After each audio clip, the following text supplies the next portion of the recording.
Saya mengutuk tegas dan sebagai Ketua LSM Hajar memecat, mengubur pengacara-pengacara kura-kura ninja dan koboi cengeng. Terutama masyarakat harus tahu bahwa kura-kura ninja bersama dengan istrinya ini teriak-teriak. Dia minta Ketua Majelis Hakim diganti. Kemudian dia menghina peradilan. Katanya peradilannya ini adalah peradilan yang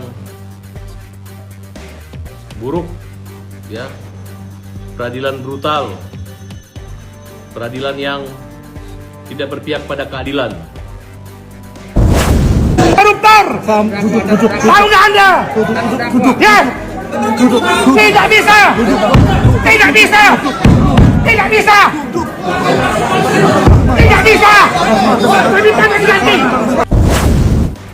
Viralnya kisruh di Pengadilan Negeri Jakarta Utara menyita perhatian beberapa kalangan. Hingga Farhad Abbas pun kini ikut tampil memberikan reaksi mendamprat Rasman yang dia anggap telah berlebihan, berbuat tidak sopan di pengadilan. Hingga pada preskon kemarin dia tetap teguh mempertahankan prinsipnya hingga akhirnya dalam unggahan terbaru preskon tersebut Farhad Abbas terus memberikan komentar yang cukup menohok bagi Rasman dan Firdaus Wibowo yang membuatnya geram. Jadi kami tidak pernah menyentuh hakim. Kalau kalian bawa solidaritas hakim di kasus ini, satu saja pertanyaan dari saya. Buktikan hakim bersih seperti malaikat sehingga kami harus tunduk kepada kalian dan kami nurut dengan kemauan kalian. Masyarakat menunggu ketegasan dari Mahkamah Agung untuk menangkap mereka. Masukkan saja, Pak. Kalau mereka mengancam tidak akan sidang sebelum hakim diganti, jadikan alasan tidak hadiran mereka sebagai upaya menghambat peradilan. Dan sah untuk ditahan. Kemudian keluarkan penetapan contempt of court ke pengadilan, kemudian laporkan oleh Kepala Bagian Keamanan Pengadilan bahwa ada teriakan-teriakan yang tidak manusiawi yang dilakukan oleh oknum pengacara. Kemudian saya sampaikan agar Pengadilan Tinggi Jakarta maupun Pengadilan Ambon telusuri lagi rekam jejak berita acara sumpahnya di pengadilan mana, tolong dicabut atau diberhentikan, ya. Dikubur selama-lamanya, jangan lagi ada pengacara-pengacara seperti ini. Orang ini dulu ngakunya wartawan, sekarang dia ngakunya pengacara, pejabat, padahal hanya mulutnya yang sangat besar.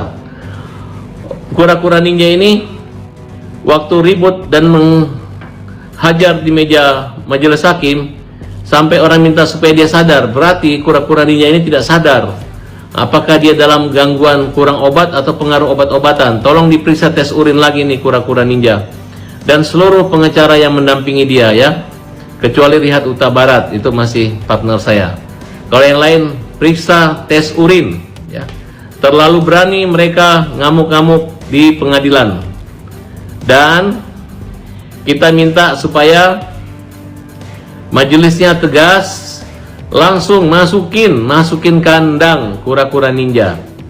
Dan masyarakat lihatlah, seluruh pengacara yang ribut ngamuk-ngamuk di situ jangan lagi dipakai, ya, karena mereka itu nggak akan laku lagi, akan dibenci sama polisi, sama jaksa, sama hakim. Ya, mereka nggak pakai otak, pakai otot, pakai mulut besar doang, ya. Dan kalau pengacara udah ribut sedemikian rupa, alamat kliennya akan masuk penjara yang lama. Karena kalau orang benar nggak akan ada seribut seperti itu. Karena saya yakin hakim-hakim, majelis hakim itu orang yang adil. Kalaupun orang tidak membela diri, dia bisa memberi keadilan. Tapi kalau orang yang bersalah mau teriak menyalahkan hakim, tetap aja hakim berdasarkan dua keputusan dan alat bukti dan keyakinannya. Nah, kita melihat adalah pengacara yang grogi, kura-kura yang takut masuk penjara, dia merasa mencapai keadilan, mencari keadilan, sebenarnya dialah orang yang berbuat tidak adil dengan cara menghina, memfitnah orang. Jadi dia adalah pelakunya, bukan mencari keadilan. Kalau kura-kura ninja mengancam akan menggunakan baju toga, nampaklah kebodohannya, karena memang dia nggak sekolah hukum dulunya. Nah, karena sudah menjadi wartawan, dia merasa pengetahuan dia tentang hukum bagus, padahal sangat rusak. Kura-kura ninja ini punya pengalaman rekam jejak, selalu ngajak orang berantem. Kalimat-kalimatnya, kata-katanya anjing, kotor, tai, itu selalu disampaikan sama dia. Statement yang disampaikan oleh Farhat Abbas ini tentunya cukup menohok bagi Rasman Arif Nasution. Bagaimana tidak? Belak-belakan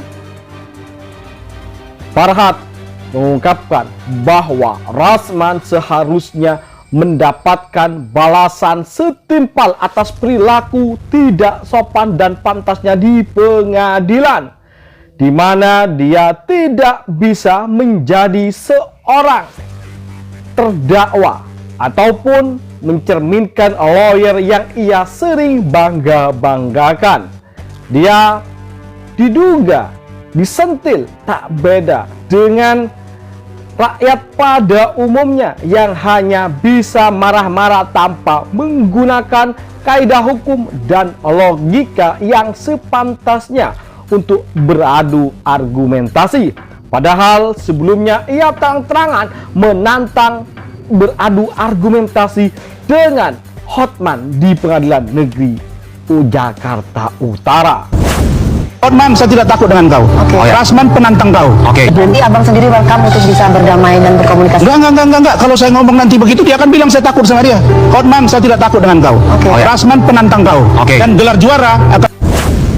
Kalian bisa ukur nanti kadar intelektual seorang Hotman dengan Rasman. BAP dia yang sangat memukul wajah dia sendiri. Lalu bagaimanakah nantinya sikap dari Pengadilan Jakarta Utara terkait apa yang telah dilakukan Rasman yang sampai saat ini belum menyadari bahwa hal tersebut diduga bahwa hal itu merendahkan citra Pengadilan Jakarta Utara, sehingga banyak yang meminta MA segera memberikan keputusan, di mana MA sendiri masih menunggu laporan secara resmi dari Pengadilan Jakarta Utara terkait apa yang telah dilakukan oleh Rasman beserta kuasa hukumnya tersebut. Karena hakim bagaimanapun juga adalah wakil Tuhan di bumi ini. Tentu kita berharap tetap menjunjung tinggi rasa praduga tak bersalah, sebagaimana Rasman juga memiliki hak untuk mendapatkan rasa praduga tak bersalah. Begitupun dia kepada hakim tentunya. Iya, itu akan saya buka nanti di persidangan semuanya. Jadi dia grogi gitu loh. Dia dengan angkuhnya merendahkan hakim, bikin ricuh. Bahkan ada kuasa hukumnya bernama Firdaus naik ke meja sidang, menginjak-injak meja sidang pengacara pakai jubah. Itu adalah pertama kali dalam sejarah pengadilan Indonesia. Dan tadi saya sudah kirim surat pengaduan ke Ketua Mahkamah Agung agar dia yang menginjak-injak meja sidang itu dilarang untuk praktek sebagai pengacara di seluruh wilayah hukum Indonesia. Pemicu awalnya dia keberatan kalau sidangnya tertutup, dia melawan hakim, padahal itu kan kewenangan hakim. Kan ya, saya nggak tahu, aku juga nggak tahu bahwa bakal sidang tertutup. Jadi kan seluruh pengunjung, karena padahal dia sudah mempersiapkan live TikTok itu loh, sudah disiapkan berbagai live. Ya, dia kecewa, dia tidak bisa lagi bergaya gitu kan. Ya, padahal aku aja nggak tahu alasan hakim itu banyak masalah asusila, ya kan, sehingga perlu tidak boleh dipiralkan gitu loh. Jadi sangat logis. Dia maksa terus, dia maksa seolah-olah pengadilan yang punya nenek moyang, pada nenek moyang dia jauh di Sumatera Barat sana gitu loh. Gitu loh, ya. Itu pemicunya, dia ngotot terus. Bagaimana seorang pengacara sangat kasar begitu, huru-hara di depan persidangan, bahkan satu pengacaranya naik ke meja, ya, naik ke meja persidangan, menginjak-injak meja dengan memakai jubah advokat. Kelakuan pengacara dan siapa itu norak. Lu tahu tadi, begitu tahu ada itu, Kapolda memerintahkan puluhan polisi senior. Semula kan yang dikirimkan cuma 10 orang junior yang dia coba usir dari sidang. Begitu datang para kaset baru dia gemetar, baru bisa diusir semua dari sidang. Itu semua perintah Kapolda itu. Kapolda langsung. Nggak ada yang takut sama tubuh gemukmu itu, ya. Sopanlah kau di persidangan, hormatilah persidangan, oke? Jangan takut, memang pasti akan gua bongkar bahwa kamu itu memang membuat fitnahan kepada saya.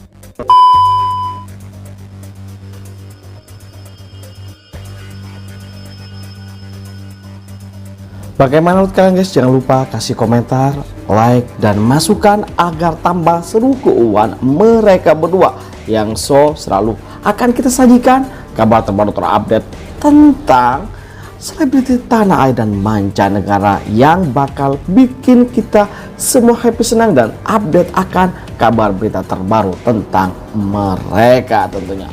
Oke, itu saja kabar dari kami. Jangan lupa like, komen, dan subscribe. Terima kasih telah menonton. Yuk, bye-bye.